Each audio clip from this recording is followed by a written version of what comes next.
ये कहानी है एक ई रैंक हंटर संग जिन वू की, जिसे दुनिया का सबसे कमजोर हंटर कहा जाता है और सभी लोग उसका मजाक उड़ाते हैं। पर वो उनकी बातों पर ध्यान नहीं देता क्योंकि अपने पिता की मौत के बाद वो अकेला ही घर में कमाता है। उसे अपनी माँ के इलाज के लिए पैसे चाहिए जो कि कोमा में है और अपनी बहन को पढ़ाने की जिम्मेदारी भी उसी के ऊपर है। इसलिए सबसे कमजोर होने के बावजूद भी वो रोज अपनी जिंदगी खतरे में डालता है ताकि वो थोड़े बहुत पैसे कमा सके। और एक दिन जब डंजन में सभी लोग उसे मरने के लिए छोड़कर चले जाते हैं, उसकी सेकंड अवेकनिंग होती है और वो दुनिया का अकेला हंटर बन जाता है जो कि अपने रैंक को लेवल अप कर सकता है। कहानी की शुरुआत में हमें 3 साल पहले का सीन दिखाया जाता है जहाँ एक आइलैंड पर कई सारे मॉन्स्टर्स से हंटर्स लड़ रहे हैं, लेकिन वो एंट मॉन्स्टर्स बहुत ज्यादा स्ट्रॉन्ग हैं, तो उन पर हंटर्स के हमले का कोई असर नहीं होता और वो आसानी से उन सभी को हरा देते हैं और कईयों को बुरी तरह से घायल कर देते हैं। एक बंदा वहाँ मरने ही वाला था, तभी वहाँ पर एक हीलिंग हंटर पहुँच जाता है और वो उसे बचाकर उसके जख्मों को तुरंत ही हील भी कर देता है। लेकिन तभी वहाँ कुछ और मॉन्स्टर्स आ जाते हैं और हीलर पर अटैक करने लगते हैं, लेकिन तभी वहाँ पर उसके कुछ और साथी पहुँच जाते हैं और क्योंकि ये तीनों ही एस रैंक हंटर्स थे, इन्हें उनसे लड़ने में ज्यादा परेशानी नहीं हो रही थी। इसके तुरंत बाद ही वहाँ एक व्हाइट एंट मॉन्स्टर आ जाता है। उसके साइज को देखकर सभी को लगता है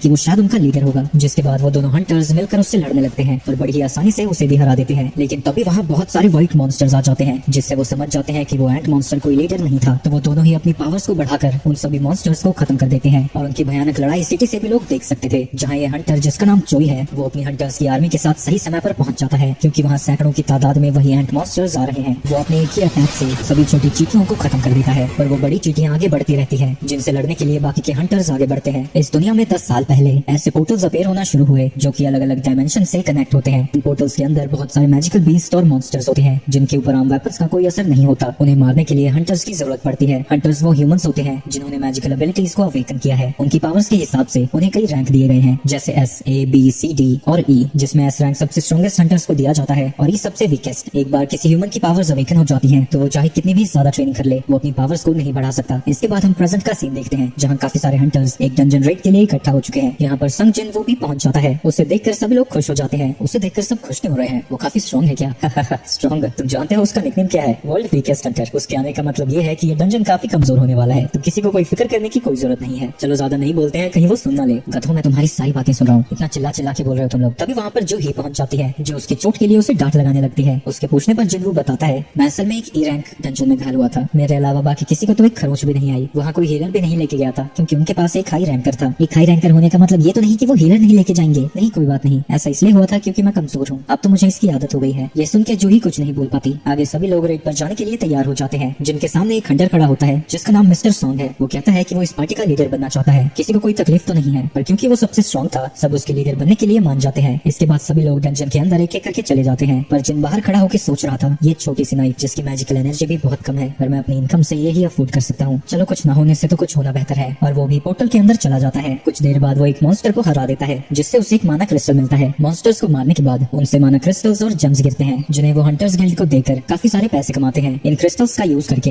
वेपन्स और मैजिकल आइटम्स बनते हैं जो कि ताकतवर मॉन्स्टर्स को हराने में काम आते हैं। मॉन्स्टर जितना ज्यादा स्ट्रॉन्ग होता है, उसकी गिराई हुई मैजिकल आइटम्स उतनी ही ज्यादा कीमती होती है। तभी एक गॉब्लिन जिन के ऊपर हमला कर देता है, जिसे वो ब्लॉक तो कर देता है और इससे उसकी नाइफ पर क्रैक आ जाता है। किसी तरह जिन उस गॉब्लिन के अटैक्स को डॉज करता रहता है और मौका मिलते ही उसके ऊपर हमला कर देता है, और उस क्रैक की वजह से उसकी नाइफ टूट जाती है और वो मॉन्स्टर उसे बुरी तरह से घायल कर देता है। और इससे पहले कि वो परलोक से हार जाता, वही थुलथुला हंटर आकर उसे बचा लेता है और जूही से कहता है कि वो जिन को जल्दी से हील करे। जूही उसे हील करने लगती है और जिन देखता है कि बाकी सभी हंटर्स मॉन्स्टर से लड़ रहे हैं और कुछ समय में ही वो सभी मिलकर उस डंजन के बॉस को हरा देते हैं। ये सब देखकर वो उदास हो जाता है। सब कुछ खत्म हो गया, मैं सिर्फ एक ई रैंक क्रिस्टल ही ले पाया, मैंने अपनी जिंदगी खतरे में सिर्फ इसके लिए डाली थी। तभी एक बंदा सभी हंटर्स को आवाज लगाता है और उन्हें बताता है कि यहाँ एक केव है। ये देखकर उन्हें लगने लगता है कि ये शायद एक डबल डंजन है, क्योंकि बॉस को हराने के बाद भी ये डंजन क्लोज नहीं हो रहा। ऐसी सिचुएशन में प्रोटोकॉल है कि हम इसे हंटर एसोसिएशन को रिपोर्ट करें और उनकी इंस्ट्रक्शंस का वेट करें, लेकिन फिर सारी लूट भी नहीं मिल जाएगी। ये तो एक टी रैंक डंजन है, इसमें भला डरने की क्या जरूरत? फिर भी ये काफी खतरनाक हो सकता है, तो हम सब वोट करेंगे। वोट में 6 लोग जाने को तैयार थे और 6 लोग नहीं, पर अभी तक जिन ने वोट नहीं किया था। जिन, अब सब कुछ तुम पर है। क्या मुझे जाना चाहिए? मुझे पता है कि एक टी रैंक डंजन मेरे लिए कितना खतरनाक हो सकता है, पर मुझे पैसों की बहुत ज्यादा जरूरत है। मेरे पिता के मरने के बाद घर में सिर्फ मैं ही कमाने वाला बचा हूँ। मुझे मेरी माँ के इलाज के लिए भी पैसे चाहिए और छोटी बहन की पढ़ाई के लिए भी मुझे जाना ही होगा। हाँ, मैं भी डंजन में जाना चाहता हूँ। इसके बाद हम एक फैसिलिटी को देखते हैं जहाँ ह्यूमंस जिन्होंने अभी अभी अपनी पावर्स अवेकन की है, वो अपनी एबिलिटीज को चेक करा रहे हैं और उस फैसिलिटी के बाहर ही कई गिल्ड के लोग उन्हें रिक्रूट करने की कोशिश करते हैं। उनमें से ऐसा ही एक बंदा किसी को फोन लगाता है। एक बी रैंक हंटर और 2 सी रैंक हंटर्स हमारे साथ ज्वाइन करने के लिए मान गए हैं। जिसे उसने फोन लगाया था वो मिस्टर चोई है। जेंडर और एज को दरकिनार करके उन सभी को इंट्रोड्यूस करो जिनमें टैलेंट है। यस सर, पर आप तो जानते हैं कि कोई भी हमारी चाइन से ज्यादा टैलेंटेड नहीं होने वाला। इसके बाद हम मोहाली का सीन देखते हैं जहाँ कुछ चोर एक लड़की का पर्स छीनकर भाग रहे थे, लेकिन तभी उनके सामने चा पहुंच जाती है। वो आसानी से उन चोरों से उस लड़की का पर्स छीन लेती है, लेकिन जब वो पर्स वापस कर रही थी, सभी लोग उसका चेहरा पहचान जाते हैं और उसे चारों तरफ से घेर लेते हैं। भीड़ को देखकर वो बेचारी नर्वस हो जाती है और छलांग लगाकर वहाँ से भागने लगती है। दूसरी तरफ डंजन में सभी लोग केव के अंदर जा रहे हैं। सॉरी जूही, मेरे वोट की वजह से तुम्हें भी अंदर आना पड़ा। क्या तुम ठीक हो? ठीक? मैं कैसे ठीक हो सकती हूँ? अगर उसका हमला थोड़ा सा भी ऊपर होता तो तुम मारे जा चुके होते। तुम्हें पता भी है मैंने कितनी मुश्किल से तुम्हें हील किया है। उसकी डांट सुन के वो समझ जाता है कि वो उस बी रैंक किलर की वजह से ही अभी तक जिंदा है और वो फिर से माफी मांगता है। अगर तुम माफी मांगना चाहते हो तो मुझे कभी खाने पर लेके जाना। इधर तो इस नल्ली की भी गर्लफ्रेंड बनने को तैयार है कोई।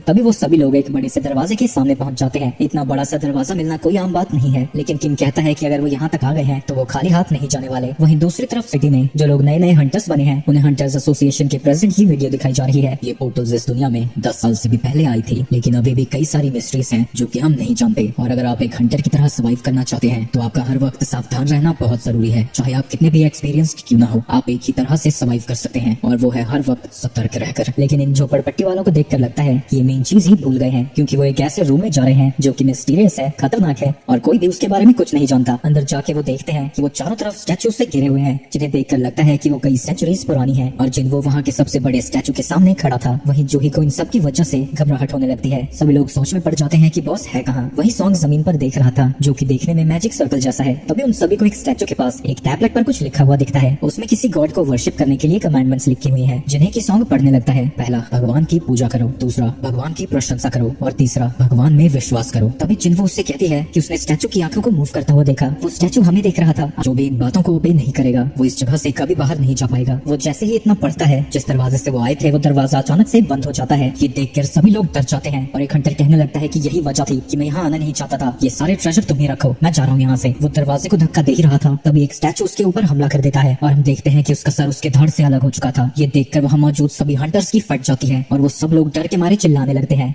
उस हंटर का रैंक क्या था? उस स्टैचू ने इतनी जल्दी कैसे उसे हरा दिया? वो मुझसे तो बहुत ज्यादा ताकतवर होगा, लेकिन वो भी पलक झपकते ही मारा गया। ये क्या हो रहा है? ये तो एक डी रैंक डंजन था ना, इसमें तो ऐसा होना ही नहीं चाहिए। तभी उसे जूही की बात याद आती है और वो पीछे बड़े वाले स्टैचू को देखता है। तभी उस स्टैचू की आंखें जिन्वो को देखने लगती है, जिससे जिन्वो और भी ज्यादा डर जाता है। मैं पहले भी जिंदगी और मौत की सिचुएशन से गुजर चुका हूँ। मैं अपने पहले ही मिशन मेरी टीम से अलग हो गया था, जिसकी वजह से एक ही रैंक मॉन्स्टर ने इतनी बुरी तरह से घायल किया कि मुझे 4 हफ्तों तक हॉस्पिटल में रहना पड़ा। और एक बार जब मैं मेज में फंस गया था, मैं तो लगभग भूख से मर ही गया था। एक लो रैंक डंजन में भी जाना मेरे लिए जिंदगी और मौत का सवाल है। हंटर्स जो मॉन्स्टर्स के जम से पैसे कमाते हैं वो बेहतर गियर्स और वेपन्स में खर्च करते हैं ताकि वो और भी ज्यादा ताकतवर मॉन्स्टर्स को हरा सके। लेकिन मेरे पास तो बस ये सस्ती सी नाइफ है। अगर इस नाइफ को कुछ हो गया तो मुझे मॉन्स्टर से हाथों से ही लड़ना होगा। अगर मुझे सर्वाइव करना है तो मुझे हर वक्त चौकन्ना रहना पड़ता है। मुझे हर तरह के लूप होल को देखते रहना होता है ताकि मैं कुछ पैसे कमा सकूं। शायद इसीलिए मुझे खतरे के बारे में सबसे पहले पता चला। जिन्वो चिल्लाकर सभी को नीचे झुकने को कहता है। तभी उस स्टैचू की आंख से आग बाहर आती है, जिससे एक हंटर जल के राख में बदल जाता है और उसके लेजर की वजह से जमीन भी पिघल जाती है। किसी तरह जिन जूही को बचाने में कामयाब होता है। ये सब कैसे हुआ? हम यहाँ फंस चुके हैं। क्या यहाँ से बाहर जाने का कोई रास्ता नहीं है? क्या मैं यही मरने वाला हूँ? कोई भी अपनी जगह से मत हिलना, नहीं तो ये स्टैचू फिर से हमला करेगा। जूही अभी भी काफी ज्यादा डरी हुई थी। जिन, अगर तुमने स्टैचू के मूवमेंट को नोटिस ना किया होता तो हम सब मारे गए होते। तभी जिन देखता है कि सॉन्ग का एक हाथ कट चुका था तो वो उसके हाथों में पट्टी बांध देता है। मैं जूही को खुद को हील करने को कहता, पर वो दिमागी रूप से काफी ज्यादा कमजोर है, इसलिए वो बी रैंक होने के बावजूद भी सिंपल रेड्स में ही हिस्सा लेती है। मैं भी कई बी रैंक डंजन्स में जा चुका हूँ और मैं ये साफ साफ देख सकता हूँ हमारे सामने जो मुसीबत है उसे एक एस रैंक डंजन में होना चाहिए। तभी जिनको उस टैबलेट पर लिखी हुई बातें याद आती है और जिनको लगता है कि जिस भगवान की उसमें बात हुई थी वो शायद वही स्टैचू है। तभी एक हंटर खड़ा होता है। मुझे अपनी स्पीड पर पूरा भरोसा है, मैं उसके अटैक करने से पहले यहाँ से चला जाऊंगा, लेकिन अपनी फुल स्पीड में भी वो इतना तेज नहीं होता कि वो स्टैचू से बच सके। ये देख के वो लोग और भी ज्यादा डर जाते हैं। ये स्टैचू हमें कभी भी मार सकता है, इसने अभी तक हमें जिंदा क्यों रखा है? मिस्टर सॉन्ग, पहले कमांडमेंट क्या थी? भगवान की पूजा करो। जिन किसी तरह हिम्मत करके खड़ा होता है। तभी उस स्टैचू की आंखें चमकने लगती है, पर एकदम से जिन वो नीचे बैठ जाता है और ऐसा करते ही वो स्टैचू शांत हो जाता है। सबके सब स्टैचू के सामने घुटने टेक कर बैठ जाओ। जब तक हमारे सर एक सर्टेन हाइट से नीचे है वो हमें कुछ नहीं करेगा। जिसके बाद वो सभी हंटर्स उस स्टैचू के सामने अपना माथा टेक देते हैं और ये देखते ही उस स्टैचू के चेहरे पर एक बड़ी सी स्माइल आ जाती है। ये देख के एक हंटर खड़ा हो जाता है और उसे देखकर बाकी के हंटर्स भी खड़े हो जाते हैं और उन्हें लगने लगता है कि अब उन्हें कुछ नहीं होगा। लेकिन तभी वो स्टैचू मूव करने लगता है। वो खड़ा होकर उन्हें कुचलने के लिए उनकी तरफ ही आने लगता है। हमें दूसरी कमांडमेंट भी पूरी करनी होगी, हमें उसकी प्रशंसा करनी होगी। ये सुन के एक हंटर आगे आता है और कहता है कि मुझे पता है कैसे करना है, लेकिन उसके शब्द गलत थे। तो वो स्टैचू उसे कुचल देता है, जिसके बाद वो एक लड़की को भी कुचल देता है। डर के सभी लोग उससे भागने लगते हैं। भागते वक्त पार्क सोचने लगता है कि वो नहीं मर सकता, वो अपनी फैमिली को अकेला कैसे छोड़ सकता है। लेकिन जैसे ही वो एक स्टैचू के पास खड़ा होता है वो स्टैचू उसे बीच में से काट देता है। आखिर हम क्या प्रशंसा करें इसकी? ये भगवान कम शैतान ज्यादा है। तभी जिन नोटिस करता है कि कई स्टैचूज के हाथों में वेपन्स हैं, पर कुछ के हाथ में म्यूजिकल इंस्ट्रूमेंट्स हैं। सबके सब इंस्ट्रूमेंट्स वाले स्टैचू के सामने खड़े हो जाओ। सबसे पहले मिस्टर सॉन्ग एक स्टैचू के पास जाता है और उसके वहाँ जाते ही वो स्टैचू म्यूजिकल इंस्ट्रूमेंट बजाने लगती है। किम भी एक स्टैचू के पास जाकर खुद को बचा लेता है। जिन वो जूही के साथ एक स्टैचू के पास जाता है, लेकिन वो एक्टिवेट नहीं होता। तो वो समझ जाता है कि एक स्टैचू के पास एक ही बंदा खड़ा हो सकता है। तो जिन जूही को वहाँ छोड़कर किसी और स्टैचू की खोज में वहाँ से चला जाता है, लेकिन उस बड़े स्टैचू से बचने के चक्कर में वो एक हथियार वाले स्टैचू के पास खड़ा हो जाता है, जो कि उसके ऊपर हमला करके उसके पैर को काट देता है। लेकिन फिर भी वो रेंगता हुआ दूसरे स्टैचू की तरफ बढ़ने लगता है। वक्त रहते वो उसके पास पहुंच जाता है और वो स्टैचू गाना गाने लगता है। म्यूजिक को सुनकर वो स्टैचू वापस से अपने थ्रोन पर बैठ जाता है। जूही जिन के पास आती है और देखती है कि उसका एक पैर कट चुका है। वो उसे हील करने की कोशिश करती है, लेकिन इससे खुद ही घायल होने लगती है। वहीं दूसरी तरफ सारे हंटर्स मिस्टर सॉन्ग को ब्लेम करने लगते हैं, क्योंकि लीडर होने के नाते ये सारी उन्हीं की गलती है। सॉन्ग भी कहते हैं कि मैं लीडर था तो सारी रिस्पॉन्सिबिलिटी मेरी ही है। तभी वो स्टैचू अपना हाथ उठाता है और डंजन के बीचों बीच एक ऑल्टर अपीयर होता है। जिन कहता है कि वो एक ऑल्टर है, वहाँ शायद भगवान के लिए बलि चढ़ाई जाती है और तीसरी कमांडमेंट थी बिलीव इन गॉड। मैं समझ गया, यहाँ हमें एक लिविंग सैक्रिफाइस की जरूरत है। और तलवार सीधा मिस्टर सॉन्ग की गर्दन पर लगा देता है। तुम्हें अब तुम्हारी गलतियों की सजा तो भुगतनी ही होगी। अकेले ही उस ऑल्टर की तरफ जाने लगते हैं। जैसे ही मिस्टर सॉन्ग वहाँ पहुँचते हैं, वहाँ एक आग जल जाती है। तो वो जिन से पूछते हैं कि अब उन्हें क्या करना है। जिनको भी समझ नहीं आता कि वहाँ चल क्या रहा है, तो वो कुछ हंटर से कहता है कि वो उसे ऑल्टर के पास ले चले। वो जैसे ही ऑल्टर के पास पहुँचते हैं, वहाँ तीनों और फायर चलने लगते हैं।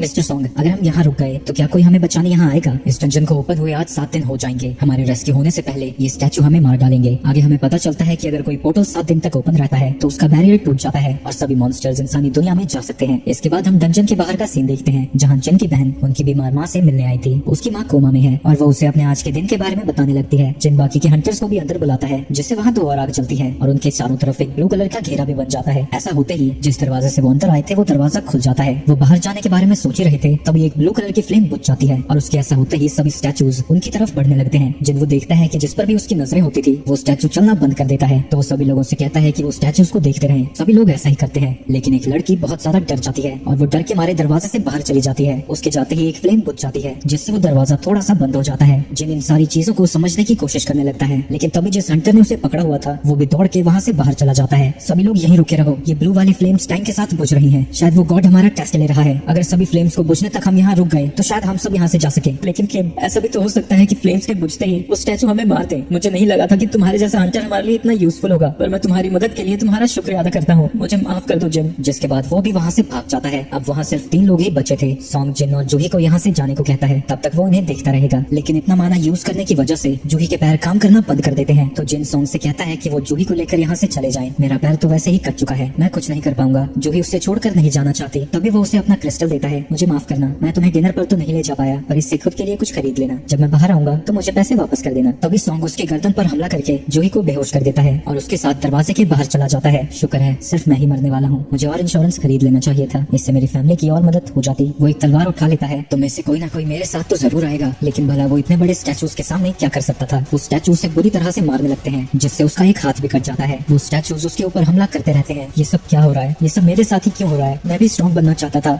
मैं कमजोर हूँ पर मैं जिंदा रहना चाहता हूँ। तब एक स्टैचू उसकी छाती में हमला करके उसे अपने वेपन पर टांग देता है और उसे एक सैक्रिफाइस की तरह ऑल्टर के सेंटर में फेंक देता है। प्लीज प्लीज, मैं मरना नहीं चाहता। एक स्टैचू उसे मारने ही वाला था, तभी उसके सामने एक स्क्रीन आती है। न्यू क्वेस्ट एक्टिवेट हो चुका है। आपने प्लेयर बनने की सारी क्वालिफिकेशन पूरी कर ली है। क्या आप इसे एक्सेप्ट करना चाहेंगे? अगर आपने एक्सेप्ट नहीं किया तो आपका दिल 0.02 सेकंड्स में धड़कना बंद हो जाएगा। जिन्हो यस कहता है। इसके 3 दिन बाद जिनको एक हॉस्पिटल में होश आता है और वो देखता है कि उसके हाथ और पैर दोनों ही सही सलामत हैं। जिनको लगने लगता है कि वो सारी चीजें एक बुरा सपना थी। तभी हंटर एसोसिएशन से 2 लोग उससे मिलने आते हैं, जिनमें से एक का नाम वो था और दूसरे का कैंग। वो उसे बताते हैं कि वो 3 दिन से बेहोश था। तो जिन उनसे जूही और सॉन्ग के बारे में पूछता है। वो उसे बताते हैं कि वो ठीक है, पर क्योंकि सॉन्ग का एक हाथ कट चुका है तो शायद वो हंटिंग छोड़ देंगे। और जूही की मेंटल स्टेट बहुत खराब है, उसकी साइकोलॉजिकल ट्रीटमेंट चल रही है, पर शायद वो भी दोबारा हंटिंग पर ना जाए। तुम्हारी पूरी टीम में से सिर्फ 6 हंटर्स ही जिंदा बच पाए हैं। हंटिंग खतरनाक काम है, लेकिन ऐसी चीजें होना काफी रेयर है। और जब एक टीम व्हाइट टाइगर गिल्ड के साथ अंदर गई, वहाँ हमें तुम मिले, लेकिन जैसा बाकी के सर्वाइवर्स ने बताया था वहाँ कोई भी स्टैचू नहीं था। अगर हमें वहाँ कोई डेड बॉडी ना मिलती तो हम ये सारी चीजों को झूठ मान सकते थे और सबके जिम्मेदार तुम ठहराए जाते, पर ऐसा नहीं है। जिन्वो, क्या तुमने रीअवेकनिंग एक्सपीरियंस की है? अवेकनिंग के बाद कोई भी हंटर अपनी पावर्स को नहीं बढ़ा पाता, लेकिन कुछ रेयर हंटर्स होते हैं जो कि रीअवेकनिंग एक्सपीरियंस करते हैं, जिसके बाद वो सीधा ए रैंक या फिर एस रैंक हंटर्स बनते हैं। वो उसके पास एक मैजिक डिटेक्टर रखता है और जिन खुशी खुशी उसके ऊपर अपना हाथ रखता है। उन सबको इसलिए लग रहा था कि जिन्वो ने सेकंड अवेकनिंग एक्सपीरियंस किया है, क्योंकि सर्वाइवर्स के हिसाब से वो स्टैचूज बहुत ज्यादा स्ट्रॉन्ग थे। तो वहाँ कोई ई रैंक हंटर तो सर्वाइव कर ही नहीं पाता, उसके लिए उसे ए रैंक या फिर एस रैंक होना होगा। लेकिन उसका पावर लेवल 10 दिखता है, यानी वो अभी भी ई रैंक है। किसी भी ई रैंक हंटर का स्कोर भी कम से कम 70 आता है, इसका तो 10 है। तो एक आम आदमी है, उन्हें समझ नहीं आता कि इतना कमजोर आदमी वहाँ से बाहर कैसे आ गया। इन सालों ने फालतू में मुझे एक्साइटेड कर दिया और लगता है वो लोग स्क्रीन को नहीं देख पा रहे थे। तभी उससे मिलने उसकी बहन पहुंच जाती है और उसे डांट लगाने लगती है। लंबी चौड़ी डांट सुनाने के बाद वो उससे कहती है कि अगर फिर से उसने अपनी जिंदगी खतरे में डाली तो वो स्कूल छोड़कर काम पे लग जाएगी, ताकि उसे फिर से ऐसा ना करना पड़े। मैं वादा करता हूँ कि ऐसा दोबारा नहीं होगा। मुझे एक बात बताओ, क्या तुम्हें ये स्क्रीन दिख रही है? लेकिन जीना को कुछ नहीं नहीं दिख रहा था। अच्छा जिन, एक बात बताओ, तुमने तो काफी सारी गेम्स खेली है ना, अनरीड मैसेजेस को कैसे खोलते हैं? तुम्हें मैसेजेस को बस ओपन करना होगा। मैसेजेस ओपन, हाँ, उसके इतना कहते ही उसके मैसेजेस खुल जाते हैं। सिस्टम उससे बताता है कि वो उसकी ताकत बढ़ाने के लिए है, और अगर उसने इसे फॉलो नहीं किया तो उसे पनिशमेंट भी दी जाएगी, और उससे कई रिवॉर्ड्स भी मिले हैं, पर उससे कुछ नहीं पता कि यहाँ चल क्या रहा है। तो वो अपने डेली क्वेस्ट को एक्सेप्ट कर लेता है। उस क्वेस्ट में उसके पास काफी सारे गोल थे, जैसे 100 पुशअप्स, 100 सिटअप्स, 100 स्क्वाट्स और 10 किलोमीटर दौड़ना। अगर उसने इसे कंप्लीट नहीं किया तो उससे सजा मिलेगी। अबे मजाक कर रहा है क्या? अभी तो मैं रिकवर भी नहीं हुआ और हॉस्पिटल में क्या दौड़ूंगा, सोने दे मुझे। दूसरी तरफ जोई चाही को कह रहे थे कि वो एक बी रैंक रेड में इंस्ट्रक्टर की तरह जा रही है। इस रेड से वो अपने नए रिक्रूट्स को ट्रेन और टेस्ट करने वाले हैं, और उनके हिसाब से इस जॉब के लिए चाही सबसे बेहतर है। मुझे नहीं लगता कि मैं लोगों को सिखा सकती हूँ, तुम्हें बस लड़ना है, बाकी सब वो तुम्हें देखकर खुद सीख जाएंगे। हमारा गिल्ड इस कंट्री के टॉप 5 गिल्ड्स में से एक है, पर इंटरनेशनल स्टेज पर हम कुछ भी नहीं है। हंटर्स का लेवल भले ही ना बढ़ सकता हो, लेकिन प्रैक्टिस से उनकी कॉम्बैट स्किल तो इंप्रूव की जा सकती है। वहीं किसी और जगह एक और पोर्टल खुल जाता है जो कि रास्ते के बीचों बीच था। वहीं हॉस्पिटल में जिन सो रहा था, तभी रात के 12 बज जाते हैं और नोटिफिकेशन उसे बताती है कि उसने अपना क्वेस्ट पूरा नहीं किया। तभी वहाँ जमीन हिलने लगती है और वो जैसे ही बेड से गिरता है वो देखता है कि वो एक डेजर्ट में पहुंच चुका है, जहाँ उसके पीछे एक सेंटिपीड मॉन्स्टर आ जाता है, और सामने की स्क्रीन से उसे पता लगता है कि डेली क्वेस्ट पूरा ना करने की सजा के तौर पर उसे 4 घंटों तक इस मॉन्स्टर से बचना होगा। दूसरी तरफ नर्सेस हॉस्पिटल में देखती हैं कि जिन वहाँ नहीं है और वो उसे ढूंढने लगते हैं। वहीं जिन अभी भी उसी मॉन्स्टर से भाग रहा है, और वो मॉन्स्टर उसे खाने ही वाला था, लेकिन ऐन वक्त पर टाइमर खत्म हो जाता है और पेनल्टी खत्म होते ही वो वापस से हॉस्पिटल में आ जाता है। टास्क को पूरा करने के लिए उसे एक रिवॉर्ड भी मिलता है, पर वो पहले ही बेहोश हो चुका था। कुछ दिन बाद जिन अपनी बहन को बता रहा था कि थोड़े दिन में ही वो घर वापस आ जाएगा। दूसरी तरफ जूही को एक डी रैंक डंजन में जाने का ऑफर आता है, लेकिन जूही वहाँ जाने से मना कर देती है। तभी वो बंदा उसे बताता है कि जिन वो पूरी तरह से ठीक हो गया है। ये सुन के वो खुश हो जाती है और हॉस्पिटल में उससे मिलने जाती है। वहाँ नर्सेस बात कर रही थी, देखा उसे, वो हर दिन की तरह फिर से बाहर जाके ट्रेनिंग कर रहा है। हंटर्स बाकी लोगों से जल्दी रिकवर करते हैं, पर फिर भी मैंने उसे आराम करने को कहा था, लेकिन फिर भी वो नहीं माना। वहीं जिन ने अपना डेली क्वेस्ट अब पूरा कर लिया है। मुझे होश में आए हुए आज चौथा दिन है और अब मुझे थोड़ी थोड़ी चीजें समझ आने लगी हैं। पहला, ये स्क्रीन कोई मेरी इमेजिनेशन नहीं है, और दूसरा, अगर मैं अपने डेली क्वेस्ट को पूरा करता हूँ तो मुझे 3 रिवॉर्ड मिलते हैं, जिसमें से पहला है फुल रिकवरी, जिससे मैं पूरी तरह से रिकवर हो जाता हूँ। दूसरा है एबिलिटी पॉइंट्स, जिन्हें मैं उन एबिलिटीज में डाल सकता हूँ जिन्हें मैं इम्प्रूव करना चाहता हूँ। जब भी मैं अपनी एबिलिटी पॉइंट्स को यूज करता हूँ, मैं अपने शरीर में आई हुई इंप्रूवमेंट्स को महसूस कर पाता हूँ। और मेरे पास एक इन्वेंटरी भी है जो कि बिल्कुल गेम की तरह है। उससे डेली क्वेस्ट को कंप्लीट करने पर एक बॉक्स भी मिलता है जिसमें की एक की थी। वो एक डंजन में जाने की है, जिसकी लोकेशन उसे नोटिफिकेशन स्क्रीन में दिखती है। डंजन का नाम सुनते ही उसे वही स्टैचू याद आने लगता है। इसके बाद वो अपनी मॉम से मिलने जाता है और हम 4 साल पहले का सीन देखते हैं, जहाँ उसकी माँ अचानक से ही बेहोश हो गई थी। और जब वो उसे हॉस्पिटल लेकर जाते हैं, डॉक्टर उसे बताते हैं कि उसकी मॉम इटर्नल स्लंबर में चली गई है। ये एक ऐसी कंडीशन है जो कि पोर्टल्स के अपीयर होने के बाद ही शुरू हुई है, और 1000 लोगों में से किसी एक को ही होती है। माना जाता है कि ये उन्हें होता है जिनकी बॉडी मैजिक को हैंडल नहीं कर पाती। अभी तक मेडिकल टेक्नोलॉजी इतनी आगे नहीं बढ़ी है कि वो इस चीज का इलाज कर सके, तो वो उसे बस जिंदा ही रख सकते हैं। उस दिन के बाद से ये अपनी माँ का इलाज करने के लिए उसने काम करना शुरू कर दिया था। तभी एक दिन उसे पता लगता है कि उसने पावर्स अवेकन कर ली है, इससे मैं और भी ज्यादा पैसे कमा पाऊंगा और माँ का इलाज कराऊंगा। लेकिन जब वो अपने पहले मिशन पर जाता है, वो किसी भी काम का नहीं था, तो सारे हंटर्स उसके साथ कुछ भी शेयर करने से मना कर देते हैं। वही प्रेजेंट में जिन उसी जगह पर पहुंचा हुआ है जहाँ स्क्रीन ने बताया था कि उसे डंजन मिलेगा। मुझे अपनी सर्वाइवल स्किल्स पर यकीन है, अगर मैं किसी मुसीबत में फंसा तो जरूर वहाँ से बचकर भाग आऊंगा। और वो उस चाबी का यूज करता है और उस दरवाजे के अंदर चला जाता है। उसके सामने नोटिफिकेशन आती है कि वो एक इंस्टेंस डंजन के अंदर आया है, और उसके पीछे का दरवाजा भी बंद हो जाता है। तभी एक लड़की उसके सामने से ही गुजरती है और वो समझ जाता है कि एक अलग ही डायमेंशन है, ये शायद बाकी के डंजन से अलग है। अरे यार, अब मैं करूंगा क्या? मैंने तो सोचा था कि अगर कोई मुसीबत पड़ी तो यहाँ से भाग जाऊंगा, पर ये तो दरवाजा ही बंद है। तभी नोटिफिकेशन उसे बताती है कि वो इस डंजन से तब तक बाहर नहीं जा सकता जब तक वो यहाँ के बॉस को न हरा दे या फिर एक टेलीपोर्टेशन स्टोन का यूज करे। अरे बालक बुद्धि, मैं तो किसी रैंक मॉन्स्टर को भी नहीं हरा सकता, तो मैं अकेला डंजन कैसे क्लियर करूंगा? पर मेरे पास अब कोई चॉइस नहीं है। जिसके बाद वो डंजन के अंदर चला जाता है, जहाँ उसके सामने 3 गॉब्लिन मॉन्स्टर्स आ जाते हैं। वो जिन के ऊपर हमला कर देते हैं। जिन बस उनके अटैक्स को डॉज कर पा रहा था और उसे उनके ऊपर अटैक करने का मौका नहीं मिलता, और आखिरकार वो सभी मॉन्स्टर्स उसके ऊपर भारी पड़ जाते हैं। पर गुस्से में जिन फिर से खड़ा होता है और अपने चाकू से एक मॉन्स्टर को खत्म कर देता है। इसकी वजह से उसका कॉन्फिडेंस बढ़ जाता है और वो बाकी के गॉब्लिन्स को भी बड़ी आसानी से मार गिराता है। लगता है मैं सच में ताकतवर हो रहा हूँ। लेकिन उसी वक्त वहाँ एक मॉन्स्टर पहुंच जाता है जो कि उसके वेपन को ऐसे तोड़ देता है जैसे वो कांच का बना हो। जिन वो समझ जाता है कि बाकी के गॉब्लिन से ये मॉन्स्टर कहीं ज्यादा ताकतवर है, और डर के मारे उसके पैर कांपने लगते हैं। लगता है मेरे दिल से अभी तक उस डंजन का डर नहीं गया है। तभी वो लाइकन उसके ऊपर हमला कर देता है, जिससे उसके चेहरे पर खरोंच आ जाती है। मेरे पास कोई हीलर नहीं है, अगर मुझे चोट आई तो यही सब कुछ खत्म हो जाएगा। जिन उस मॉन्स्टर के अटैक्स को डॉज करता रहता है और उसे यकीन नहीं होता कि वो कितना लाइट महसूस कर रहा है। वो फिर से उसके ऊपर हमला करने आता है, लेकिन जिन अब डर डर के परेशान हो चुका था और अब फाइनली वो उससे लड़ने लगता है। उसके मुक्के से वो लाइकन उड़ता हुआ दूर जाता है। क्या मेरी ताकत इतनी बढ़ गई है? लेकिन मुझे नहीं लगता कि इसका कोई फायदा है, क्योंकि उसके मुकाबले अभी भी मैं बहुत कमजोर हूँ। जिसके बाद वो लगातार उसे मुक्के मारता रहता है, लेकिन इन हमलों का उस पर कोई असर नहीं होता। तो उसे फिर से उस मॉन्स्टर के अटैक्स को डॉज करना पड़ता है। आखिर मैं अब करूँ क्या? ना मेरे पास कोई पार्टी है, ना ही कोई हीलर। अगर ऐसा ही चलता रहा तो मैं मारा जाऊंगा। काश मेरे पास कोई मैजिकल वेपन होता। तभी उसे याद आता है कि उसके पास एक इन्वेंटरी भी है, जिसके अंदर से वो एक बड़ी सी तलवार निकालता है, जिसका यूज करके वो मॉन्स्टर को बीच में से काट देता है। एक सेकंड, ये तलवार मेरी इन्वेंटरी में क्या कर रही है? किम ने तो कहा था कि उसने इसे उसे 3 मिलियन में खरीदा है, तभी उसके जख्म हील होने लगते हैं और उसी वक्त वहाँ 2 और लाइकन पहुंच जाते हैं। लेकिन अब जिन को डर नहीं लग रहा था क्योंकि अब उसके पास एक वेपन है और वो तलवार जमीन में फंस चुकी है। वो मॉन्स्टर्स उसकी तरफ बढ़ते रहते हैं और अब जिन की फटने लगी है, पर एन वक्त पर वो तलवार को बाहर निकाल लेता है। पर जब वो उन वुल्फ्स पर हमला करता है, एक वुल्फ उसके हमले से बच जाता है और दूसरा तो उसकी तलवार को ही पकड़ लेता है। तो जिन उस वुल्फ को लात मारता है और तलवार से उसके मुंह को ही काट देता है, जिसके बाद वहाँ सिर्फ एक ही मॉन्स्टर बचा था। ये मॉन्स्टर्स वहाँ के मुकाबले तो कुछ भी नहीं है। वहीं वो मॉन्स्टर डर के वहाँ से भाग जाता है और अब फाइनली उसे थोड़ा आराम करने का मौका मिल जाता है और वो देखता है कि वो लेवल 2 तक पहुंच गया है। डेली क्वेस्ट कंप्लीट करके तो कभी मेरा लेवल नहीं बढ़ा, लगता है ये असली लड़ाई है इसलिए बढ़ गया। मेरे जख्म भी हील हो गए हैं और लगता है जब मैं लेवल अप करता हूँ मेरा हर स्टैट 1 पॉइंट से बढ़ जाता है। इसके बाद वो लाइकन के पास जाता है जिससे उसे एक फैंग मिलता है। अगर ये गेम है तो क्या ये वाला डंजन और यहाँ के मॉन्स्टर्स गेट वाले डंजन से अलग है? तभी उसके सामने एक शॉप की स्क्रीन आ जाती है, लेकिन उसका लेवल बहुत कम है इसलिए वो कुछ नहीं खरीद सकता, लेकिन वो चीजों को बेच जरूर सकता है और उसे बेचने पर 20 गोल्ड मिलते हैं। इसकी वैल्यू कितनी होगी? पर मैं ई रैंक डंजन में हूँ तो ज्यादा तो होने से रहा। अब मुझे क्या करना चाहिए? बिना बॉस को हराए मैं बाहर तो जाने से रहा और इतनी जल्दी मुझे टेलीपोर्टेशन स्टोन भी नहीं मिलेगा, लेकिन अगर मैं ऐसे ही बैठा रहा तो भूख से ही मर जाऊंगा। अगर मैं बॉस को हराना चाहता हूँ तो मुझे मॉन्स्टर्स को मारकर अपने लेवल को बढ़ाना होगा। इतना बोलते ही उसके सामने बहुत सारे लाइकन मॉन्स्टर्स आ जाते हैं। जिन हिम्मत जुटाता है और उन वुल्फ से लड़ना शुरू कर देता है। मैं तुमसे आसानी से नहीं मरने वाला, पर मुझे पता है कि तुम भी हार नहीं मानोगे और इसी में तो मजा है, तभी तो मेरा लेवल बढ़ेगा और मेरी ताकत भी। जिन सभी मॉन्स्टर्स को मारता रहता है और उसके सामने नोटिफिकेशन पे नोटिफिकेशन आती रहती है। जब वो सभी मॉन्स्टर्स को मार देता है उसे फाइनल नोटिफिकेशन आती है, उसे वुल्फ असैसिन का टाइटल मिला था।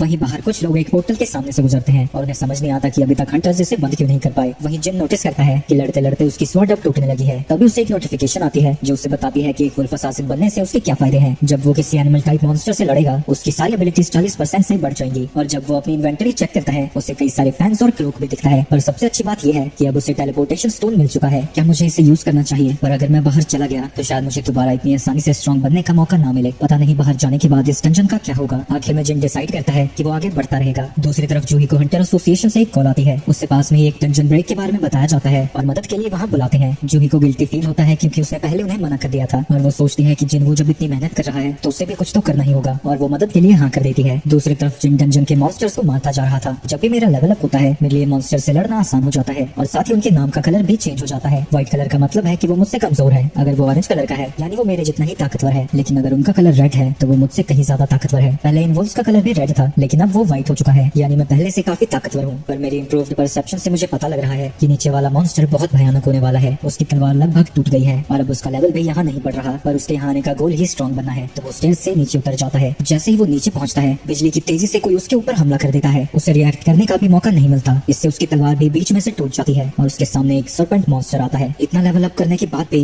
उस मॉन्स्टर का नाम ऑरेंज में दिख रहा है। इस डंजन का बॉस तो यही मॉन्स्टर है। मुझे नहीं लगता कि इसकी थिक स्किल्स को मेरी तलवार से कुछ होने वाला है। वो जानता है कि बिना वेपन के लड़ना अपनी मौत को दावत देना है। उस मॉन्स्टर के अगले हमले की वजह से जिन पानी में गिर जाता है, लेकिन वो मॉन्स्टर पानी में भी उसका पीछा नहीं छोड़ता। जिन गन्ने की बोरी की तरह इधर से उधर उड़ता रहता है और यहाँ तक कि उसके ऊपर एक ट्रेन भी फेंकी जाती है। उसे लगा था कि वो अब ताकतवर हो गया है, लेकिन अब वो समझ चुका है कि ये काफी नहीं था और वो सोच में पड़ जाता है कि आखिर मुझे कितना स्ट्रॉन्ग बनना होगा, कब मैं दूसरों के लिए बोझ बनना बंद करूंगा। उसे मिस्टर सॉन्ग की बात याद आती है। सभी लोग तुम्हें सबसे वीकेस्ट हंटर कहते हैं। अगर तुम उन सभी को गलत साबित करना चाहते हो तो तुम्हें कड़ी ट्रेनिंग करनी होगी। तभी वो मॉन्स्टर फिर से जिन पर हमला कर देता है और उसे कूदते कूदते एक अलग ही एरिया में ले जाता है। मुझे वो निकनेम इसलिए दिया गया था क्योंकि मैं सबसे कमजोर था। जिनके पास ताकत होती है वो हर सिचुएशन में ऊपर होते हैं, लेकिन कमजोरों का ताकतवर के पास कोई काम नहीं होता। वो सिर्फ डर के मारे कांपते हैं और लूजर्स की तरह सब कुछ होता हुआ देखते हैं। कमजोर कितना ही चालाक, तेज या समझदार हो, अगर उसका सामना ताकत से है तो वो हमेशा हारेगा। तो जिन वो अपनी पूरी जीत जान लगाकर उस मॉन्स्टर पर हमला करने लगता है। वो उसके ऊपर चढ़ जाता है लेकिन वो मॉन्स्टर उसे दीवार पर मारकर नीचे गिरा देता है। मैं ताकतवर बन के रहूंगा। उसकी पूरी बॉडी ग्लो करने लगती है। मैं इतनी जल्दी हार नहीं मान सकता। उस मॉन्स्टर के सामने ये चीज कुछ भी नहीं है। लड़ते लड़ते जिन वो उस मॉन्स्टर को अपने हाथों से पकड़ लेता है। जिन वो ने अपने सारे पॉइंट्स स्ट्रेंथ में डाल दिए थे और अब वो उसे यूज करने लगता है। वो अपनी पूरी जान लगाकर उस मॉन्स्टर की स्किल्स को तोड़ने लगता है। स्नेक उसे गिराने की कोशिश करता है लेकिन जिन उसे नहीं छोड़ता और वो अपनी पूरी ताकत लगाकर उस मॉन्स्टर का गला दबा के मार देता है। तभी उसके सामने एक नोटिफिकेशन आती है और उसे पता लगता है कि वो कई बार लेवल अप हो चुका है। जिन स्माइल करता है, आखिरकार मेरी ताकत थोड़ी तो बढ़ी गई। जिसके बाद उस मॉन्स्टर को हराने की वजह से उसे एक खतरनाक सा डैगर मिलता है जो कि किंग की स्वॉर्ड से दुगनी ताकतवर है और उसमें पैरालिसिस और ड्रेन की एबिलिटी भी है और साथ ही उसे एक पॉइजन भी मिलता है जिससे उसकी स्किन तो मजबूत हो जाएगी पर वो उसके मसल्स की ऐसी की तैसी कर देंगे। और क्योंकि उसने बॉस को हरा दिया था वो डंजन खत्म हो जाता है और जिन वो एक ट्रेन स्टेशन में खड़ा था। वो अपनी टूटी हुई स्वॉर्ड के साथ बाहर आता है लेकिन वहाँ आसपास एक भी इंसान नहीं दिख रहा था। वहाँ खड़ा सोल्जर जल्दी ही उसे छुपने को कहता है पर उस तलवार को देखकर वो समझ जाता है कि वो एक हंटर है तो वो उसे अपने साथ चलने को कहता है। रास्ते में इधर उधर देखकर उसे पता लग जाता है कि कोई डंजन ब्रेक हुआ है। सोल्जर बताता है कि बाहर आए हुए सारे मॉन्स्टर्स मारे जा चुके हैं लेकिन अभी भी एक जायंट मॉन्स्टर जिंदा है। जिन की परसेप्शन एबिलिटी काफी ज्यादा बढ़ गई है और उसे पता लग जाता है कि बॉस है कहाँ। हम देखते हैं कि वो मॉन्स्टर बहुत ही ज्यादा बड़ा है। हंटर्स को उससे लड़ने में बहुत ज्यादा मुश्किल हो रही है और उनका लीडर उनसे कहता है कि वो टैंक को हील करने में फोकस करें। वहीं टैंक को समझ नहीं आता कि फाइटर्स कर क्या रहे हैं, क्योंकि इतनी देर से लड़ने पर भी वो मॉन्स्टर जरा भी डैमेज नहीं हुआ था। जिन जब ये सारी चीजें देखता है वो समझ जाता है कि ये सारे हंटर्स जल्दी जल्दी में इकट्ठा किए गए हैं, क्योंकि इनमें टीम वर्क नाम की कोई भी चीज नहीं है। उसे अपनी परसेप्शन स्किल से पता लग जाता है कि यहाँ 8 ई रैंक हंटर्स हैं और एक डी रैंक हंटर है, और वो डी रैंक हंटर टैंक है। एक लड़की जूही को हील करने को कहती है, लेकिन वो ढंग से फोकस नहीं कर पाती, क्योंकि आंख बंद करते ही उसे वही डंजन याद आने लगता है। ये देख के जिन समझ जाता है कि जूही अभी तक उस सदमे से बाहर नहीं आ पाई है, बिल्कुल उसी की तरह। एक सेकंड, ये तो एक डी रैंक बॉस है ना, तो जिससे मैं लड़के आया हूँ उससे तो ये बहुत कमजोर है। अगर मैं बस उसका डिफेंस बैरियर तोड़ दूं तो वो लोग उसे हरा देंगे। जिन अपनी टूटी हुई तलवार को उस मॉन्स्टर के ऊपर फेंक देता है, जिससे उसका बैरियर टूट जाता है, जिसके बाद वो सभी लोग उसे हरा देते हैं। डी रैंक हंटर को यकीन नहीं होता कि जिसपे वो इतनी देर से हमला कर रहे थे वो एक टूटी हुई तलवार से हार गया, और वो वहाँ खड़े सोल्जर से पूछता है कि इसे किसने फेंका था। सोल्जर उसे बताने लगता है, पर जिन वो तब तक वहाँ से जा चुका था, वो जरूर एक हाई रैंकिंग हंटर होगा। मुझे नहीं लगा था कि मैं एक ही हमले में उसे हरा दूंगा। लगता है वो पहले से ही काफी कमजोर हो गया था। और जूही सोचने लगती है कि क्या वो जिन्वो था। आगे जिनको रोज डेली क्वेस्ट मिलते रहते हैं, जिन्हें कंप्लीट कर करके वो अपना लेवल अप करता रहता है। वहीं दूसरी तरफ हॉस्पिटल की सारी लड़कियां अपने जिन्वो पर लट्टू हो रखी है। वो कहने लगती है कि वो जब आया था तो बड़ा ही पतला सुतला था, पर अब बहुत ज्यादा हैंडसम हो गया है, और ऊपर से बहुत अच्छी बॉडी भी है उसकी। जिन एक्सरसाइज ही कर रहा था तभी एक नर्स उसके रूम में आ जाती है और उसकी बॉडी को देखकर शर्मा जाती है। वो उससे पूछती है कि क्योंकि वो आज डिस्चार्ज होने वाला है तो वो कैसा महसूस कर रहा है। वो कहता है कि वो बहुत अच्छा है, तो वो उसे डिस्चार्ज के डॉक्यूमेंट्स फिल करने को दे देती है। जिन थैंक यू बोलकर वहाँ से जा ही रहा था तभी वो नर्स उसे रोककर उसका फोन नंबर मांग लेती है। ये मेरा नंबर क्यों मांग रही है? अच्छा, इसने टेस्ट रिजल्ट देने होंगे ना। जिसके बाद वो उसे नंबर दे देता है। इसके बाद हम एक न्यूज इंटरव्यू देखते हैं जहाँ की बाइक बैठा हुआ था, जो कि एक एस रैंक हंटर है जिसने उन जायंट टैंक्स को मारा था। वो इस कंट्री के 7 एस रैंक हंटर्स में से एक है। इंटरव्यूअर के पूछने पर वो उसे बताने लगता है कि वो खुद को मेंटेन करने के लिए रोज ट्रेनिंग करता है। दूसरी तरफ जिन्हा स्कूल जा रही थी तभी वो अपने भाई को देखती है और उससे पूछती है कि क्या वो ट्रेनिंग कर रहा है, और ऊपर से उसकी हाइट भी पहले से लंबी हो गई है। हाँ, शायद ट्रेनिंग की वजह से हुआ है। जिसके बाद वो उसे छाता देकर स्कूल भेज देता है। उसके जाने के बाद वो सोचने लगता है कि उसे अपनी पॉइंट्स को किस एबिलिटी में लगाना चाहिए। वो ये सब सोच रहा था तभी उसके मकान मालिक का फोन आ जाता है। जिन घबराया हुआ उसका फोन उठाता है। तुमने अभी तक अपना किराया नहीं भरा है, लेकिन अगर तुम्हें कोई दिक्कत है तो बाद में भी भर सकते हो। नहीं, मुझे कोई दिक्कत नहीं है, थोड़े समय में मैं भर दूंगा। अब मैं पहले से ताकतवर हो गया हूँ और गॉब्लिन्स को तो आसानी से मार सकता हूँ, तो किराया भरना मेरे लिए कोई बड़ी बात नहीं है। इसके बाद वो ऑनलाइन जॉब्स को ढूंढने लगता है। अगर मुझे ज्यादा पैसे कमाने हैं तो मुझे हाई रैंकिंग गेट में जाना होगा, लेकिन मेरा रैंक तो सिर्फ ही है। क्या मुझे दोबारा से टेस्ट देना चाहिए? लेकिन अगर मैंने टेस्ट दिया तो मेरे ऊपर बहुत ज्यादा टेंशन आ जाएगी, क्योंकि सेकंड अवेकनिंग बहुत ज्यादा रेयर होती है, और ऊपर से ऐसा कोई इंसान नहीं है जो कि अपना लेवल इंक्रीज करके अपनी ताकत बढ़ा सकता हो। जिसके बाद वो जॉब लिस्टिंग्स देखने लगता है, जहाँ की एक जॉब को देखकर वो शॉक हो जाता है और अपने डेली क्वेस्ट को कंप्लीट करता हुआ वहाँ पहुंच जाता है, जहाँ वो एक हांग नाम के हंटर से मिलता है। हांग उससे माफी मांगता है क्योंकि उसका सारा ग्रुप जिनवू को सबसे वीकेस्ट हंटर मानता है, पर जिन कहता है कि उसे तो इन सब की आदत है। असल में ये एक सी रैंक मिशन है और हमें इस गेट को एंटर करने के लिए 8 लोगों की जरूरत थी, तो हमें तुम्हारी जरूरत सिर्फ कोटा पूरा करने के लिए ही है। और क्योंकि तुम लड़ाई नहीं करने वाले हो, तुम्हें लूट का कुछ भी हिस्सा नहीं मिलेगा, पर पार्टिसिपेशन के लिए तुम्हें 2 मिलियन वॉन्स मिलेंगे। जिन उसकी टीम को देखता है और उसे पता लगता है कि वहाँ 4 सी रैंकर्स हैं और 2 डी रैंकर। जिन इस मिशन के लिए मान जाता है और हांग उसे बताता है कि उसका काम सिर्फ सप्लाईज को कैरी करना होगा और उनके साथ कोई हीलर नहीं जा रहा है, क्योंकि इंडिपेंडेंट मिशंस पर जाते हुए कोई भी हीलर तैयार नहीं होता है। ये सुन के जिन को थोड़ा डाउट होने लगता है। इसके बाद वो उसे कॉन्ट्रैक्ट भी साइन करने को देता है, जिसपे ये लिखा है कि अगर डंजन में उसे कुछ हो जाता है तो हंटर्स की जिम्मेदारी नहीं है। इसके बाद हम एक और हंटर को देखते हैं जो कि डी रैंक है, पर उसके आर्मर्स और वेपन्स बहुत ही ज्यादा महंगे हैं। उन्हें देखकर जिन समझ जाता है ये कोई अमीर बाप की औलाद है, और वो अपना नाम जिन हो बताता है। ये तुम्हारा फर्स्ट सी रैंक डंजन है ना, फिक्र मत करो, मैं तुम्हें बचा लूंगा। जिसके बाद वो सभी लोग डंजन की तरफ जाने लगते हैं। रास्ते में हो की बातें बनती नहीं होती और उसकी सारी चैं जिन को सुननी पड़ती है। जब वो डंजन के गेट के पास पहुंच जाते हैं, वो उस गेट के साइज को देखकर हैरान हो जाते हैं, पर हम उन्हें बताता है कि इन्वेस्टिगेटर्स ने इसे 2 बार चेक किया है, ये सी रैंक डंजन ही है। जिन भी हो को बताता है कि गेट के साइज से कोई फर्क नहीं पड़ता। इन्वेस्टिगेटर्स उसके अंदर के मैजिक को चेक करते हैं और इससे इसका लेवल डिसाइड होता है। इसके बाद वो सभी डंजन के अंदर पहुंच जाते हैं, जहां हांग का एक साथी अपने मैजिक से उजाला कर देता है, पर उन्हें अभी तक एक भी मॉन्स्टर नहीं दिखता। जिसके बाद आगे जाने पर उन्हें 2 रास्ते दिखते हैं। तभी जिन को मॉन्स्टर्स की आवाज सुनाई देती है और वो सभी को बता देता है कि उनकी तरफ इंसेक्ट टाइप के मॉन्स्टर्स आ रहे हैं। ये सुन के सभी लोग लड़ने के लिए तैयार हो जाते हैं और वो देखते हैं कि उनके चारों तरफ दीवारों में कई जगह होल्स हैं। उन्हें समझ नहीं आता कि आखिर उन पर हमला कहां से होने वाला है। तभी जिन उन सभी को बताता है कि वो मॉन्स्टर्स ऊपर हैं। सबसे पहले वान अपने मैजिक से उन मॉन्स्टर्स के ऊपर हमला कर देता है। हांग अपनी टॉन्टिंग स्किल का यूज करके सभी मॉन्स्टर्स को अपनी तरफ बुलाने लगता है और उसके साथ ही उन्हें मारने लगते हैं। जिन वो भी उनके टीम वर्क को देखकर काफी ज्यादा इंप्रेस हो जाता है और वो समझ जाता है कि ये सभी लोग काफी समय से एक दूसरे के साथ काम कर रहे हैं। रही बात हो की तो ये अभी तक जिंदा सिर्फ अपने इक्विपमेंट्स की वजह से ही है। सारी चीजें बड़ी ही स्मूथली जा रही है, पर पता नहीं मुझे क्यों कुछ गड़बड़ लग रही है। तभी एक मॉन्स्टर उसके ऊपर हमला करने आता है, पर वो अपनी एक लात से ही उसे मार गिराता है। उन सभी मॉन्स्टर्स को मारने के बाद वो लोग उनके मैजिक जेम्स को इकट्ठा करना शुरू कर देते हैं। थैंक्स जिनवू, अगर तुमने हमें ना बताया होता तो हमें पता ही नहीं चलता कि मॉन्स्टर्स हम पर हमला कहां से करने वाले हैं। पर जिन कहता है कि उसने बस तुक्का मारा था। तभी वान हांग को बुलाता है और उसे दिखाता है कि एंट्स की बॉडी पर काटने के निशान है। इसका मतलब तो एक ही हो सकता है, यहाँ कोई इनसे भी ताकतवर मॉन्स्टर है। जिन को कुछ गड़बड़ लगने लगती है। हो, तुम्हारे इक्विपमेंट्स काफी महंगे हैं ना, अपना थोड़ा ध्यान रखना। किसी और जगह पर हम एक बंदे को देखते हैं जो कि जमीन के हिलने की वजह से घबरा जाता है, पर दूसरा बंदा उससे शांत रहने को कहता है क्योंकि ये बस उनका गिल्ड मास्टर ट्रेनिंग कर रहा है। और हम देखते हैं कि वो बाइक है जिसने एक बड़े से पत्थर को अपने हल्के से पंच से ही पूरी तरह से तोड़ दिया है। ये तो मेरे मेरे वार्म अप के लायक भी नहीं था, साफ कराओ इसे। दूसरी तरफ जिन का ग्रुप डंजन की ओर अंदर जा रहा था और कुछ दूर जाने पर उन्हें काफी सारे मकड़ी के जाले दिखते हैं और जैसे ही वो इसे